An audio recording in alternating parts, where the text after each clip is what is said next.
Një aksident tragjik apo diçka më shumë? Ajo që ndodhi në fshatin Zvërnes gazetarit nga Vlora Enrik Mehmeti, po kthehet në një mister të vërtet.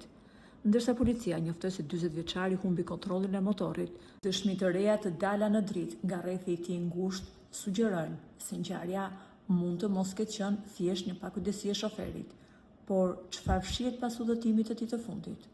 Detaj më rrënqethës dhe më i dyshimt vjen nga dëshmia publike e koleges dhe mikes së tij të afërt.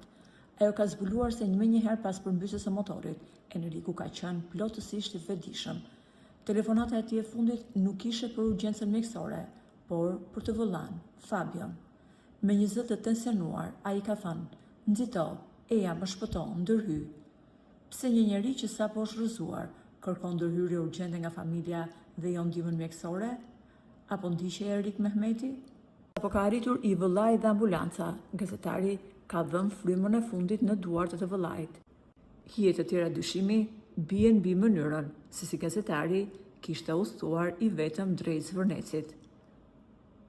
Ai u thirr në një takim të fshehtë në Porto Nova, një zonë e izoluar dhe e njohur për ngjarje të nxehta të kronikës. Kush ishte personi që telefonoi për ta takuar pikërisht në atë vend? Pyetje ende presin përgjigje. Pikpyetja më e madhe e hetimit mbetet pasagjeri. Policia konfirmoi se në mjet me të ndodhej edhe një ri 18 vjeçar, por dëshmia e tij në polici mbahet në fshehtësi të plotë. Enrik Mehmeti njihet si një gazetar që guxonte dhe investigonte në vijën e parë të krimit në Vlorë. Sot fjalët e tij të fundit më shpëto, tingëllojnë si një mesazh i koduar, prandaj kolegët dhe opinioni publik kërkojnë përgjigje. A ishte ky një aksident apo një eliminim i mirëmenduar i zërit të së vërtetës? Hetimet vazhdojnë.